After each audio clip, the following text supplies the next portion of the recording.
शहबाज हुकूमत का आखिरी रोज, निगरां वजीर आजम कौन होगा? मुशावरत शुरू ना हो सकी। वजीर आजम और अपोजिशन लीडर की मुलाकात कल होगी। शहबाज शरीफ की जेर सदारत विफाकी काबीना का अलविदाई इजलास, निगरां सेटअप पर मुशावरत। वजीर आजम असम्बली तहलील करने की समरी आज रात सदर को भेजेंगे।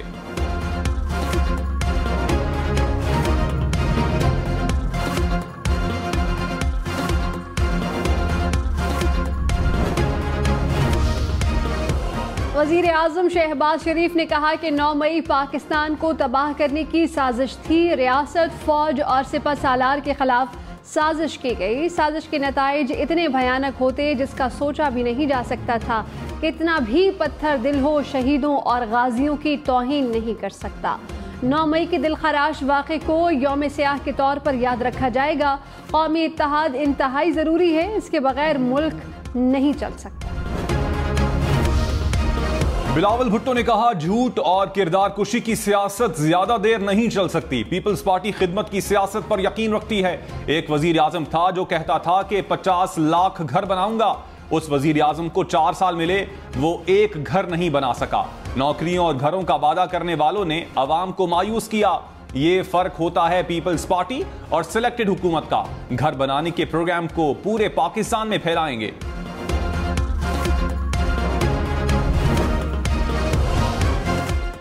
चेयरमैन पीटीआई की तोशाखाना केस में सजा मुअत्तली की दरखास्त पर नोटिस। इस्लामाबाद हाई कोर्ट ने ट्रायल कोर्ट से तोशाखाना केस का रिकॉर्ड तलब कर लिया। चेयरमैन पीटीआई के वकील की अदालत से जल्द केस सुनने की इस्तदा। चीफ जस्टिस का दरखास्त आइंदा हफ्ते समाअत के लिए मुकर्रर करने का इंदिया। कहा कि मेरी तबीयत खराब है, कल शायद मैं अदालत न लगाऊं।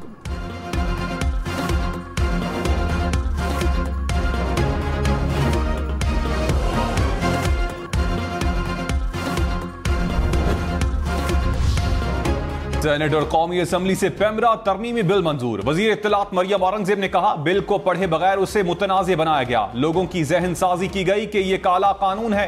वर्किंग जर्नलिस्ट के लिए एक बेहतरीन बिल लाया गया। बिल पर 12 माह काम किया। बहुत सी शिकों में तब्दीली जरूरी थी। तमाम फरीकैन की मुशावरत शामिल रही।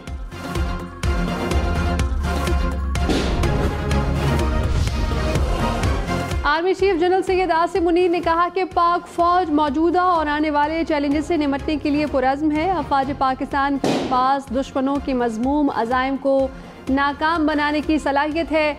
आर्मी चीफ का जहलुम के करीब टेलाफील्ड फायरिंग रेंज का दौरा। आर्मी चीफ ने मशकों का मुशाहिदा किया। आर्टिलरी गन्स की कारकर्दगी का जायज़ा लिया। ISPR के मुताबिक आर्मी चीफ ने जदीद असलहे के दुरुस्त इस्तेमाल पर फौजी दस्तों को सराहा।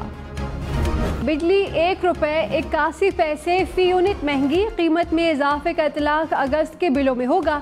नेपरा ने फ्यूल चार्जेस एडजस्टमेंट की मद में मंजूरी दी कि इलेक्ट्रिक के लिए बिजली की कीमत में ₹2.31 फी यूनिट इजाफे की मंजूरी। वजीर आजम शहबाज शरीफ ने कहा, मेरी जिंदगी का सबसे मुश्किल इम्तिहान पिछले 16 माह थे। IMF मुआहिदे के बाद मुल्क डिफॉल्ट से निकल गया। डिफॉल्ट की दुआएं करने वालों का चेहरा बेनकाब हुआ। PTI ने बरादर ममालिक से जो किया वो किसी से ढका छुपा नहीं। काबीना के अलविदाई इजलास से खिताब में मजीद कहा, महंगाई का तूफान अभी थमने का नाम नहीं ले रहा। विफाकी काबीना का 1.5 साला दौरे हुक्मरानी पर इजहार इत्मीनान।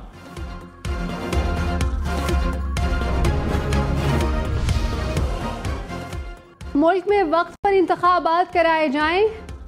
सेनेट से करारदाद मंजूर। कहा कि मुकर्ररा वक्त के अंदर इंतखाबात का इनेकाद लाजिम है। निगरां हुकूमत सिर्फ अबूरी मुद्दत के लिए रोज़मर्रा के फैसले कर सकती है। इलेक्शन कमीशन मुकर्ररा मुद्दत में इलेक्शन कराए। करारदाद जमात इस्लामी की सेनेटर मुश्ताक अहमद ने पेश की। आज़म नज़ीर तारड़ ने कहा कि इलेक्शन कमीशन आइन और कानून के मुताबिक इंतखाबात कराए। वजीर दिफा ख्वाजा आसिफ ने कहा, 9 मई के वाकयात ने हमारी तारीख को दागदार किया। एक शख्स का चेहरा बेनकाब हुआ।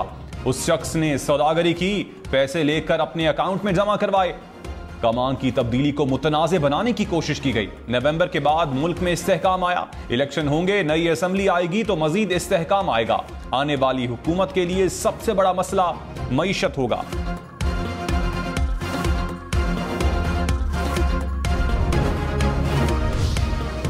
फवाद चौधरी ने कहा कि पाकिस्तान की तारीख की बदतरीन हुकूमत खत्म होने जा रही है। इस हुकूमत ने आइन को तहस नहस करके रख दिया। मईशत और इंसानी हुकूक के ऐसे बदतरीन रिकॉर्ड की किसी और हुकूमत में मिसाल नहीं मिलती। सुप्रीम कोर्ट ने वकील कत्ल केस में चेयरमैन पीटीआई की गिरफ्तारी 24 अगस्त तक रोक दी। मुद्दई के वकील और बेंच में तल्ख जुमलों का तबादला। वकील इमानुल्लाह ने कहा कि मुअज़्ज़िज़ जज साहिबान, हम आपके गुलाम नहीं, जज बने तो ठीक है, पार्टी बनना है तो नीचे आ जाएं। जस्टिस सैयद मज़ाहिर अली अकबर ने कहा, हम भी आपके गुलाम नहीं, आपको इजाजत किसने दी कि इस तरह से बात करें। जस्टिस हसन अजहर रिजवी बोले, वकील साहब बगैर सबूत महज इल्जामात कैसे लगा रहे हैं। वकील इमानुल्लाह ने माफी मांग ली, तहरीरी माफी मांगने से इनकार।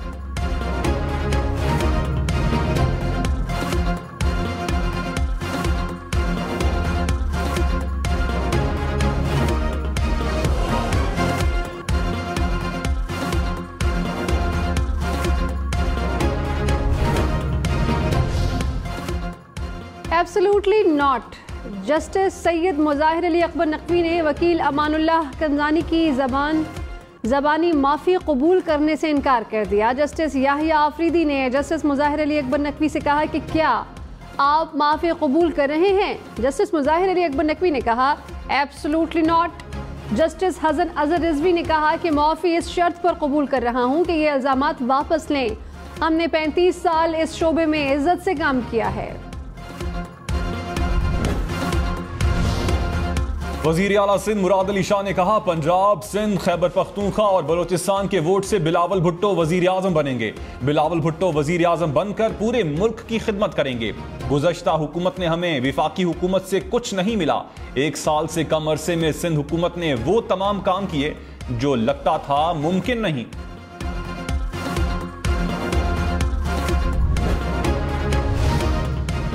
शाहिद खाकान अब्बासी ने कहा कि मौजूदा असम्बली पाकिस्तानी तारीख की बदतरीन असम्बली रही। 4.25 साल गालम गलोच के सिवा कुछ नहीं हुआ। आज खुशी भी है और नदामत भी। ऐवान की कारकर्दगी इंतहाई मायूस कुन थी। तहरीक इंसाफ ने चेयरमैन पीटीआई की नाअहली का नोटिफिकेशन मुस्तरद कर दिया। इलेक्शन कमीशन का नोटिफिकेशन अदालत में चैलेंज करने का ऐलान। कहा, इलेक्शन कमीशन का चेयरमैन पीटीआई के हवाले से तासुब कौम से पोशीदा नहीं। -1 फॉर्मूले को अमली जामा पहनाने की कोशिश अवाम मुस्तरद करते हैं। वजीर आजम शहबाज शरीफ ने कहा कि आज एक पार्टी के लीडर को सजा मिली तो हमें खुशी नहीं, ये मिठाई बांटने और खाने की बात नहीं। पीटीआई का दौर जुल्म और ज्यादती का दौर था। असम्बली में बैठे लोगों को चोर और डाकू कहा गया। हमने 16 माह में किसी सियासी मुखालिफ को जेल भिजवाना तो दूर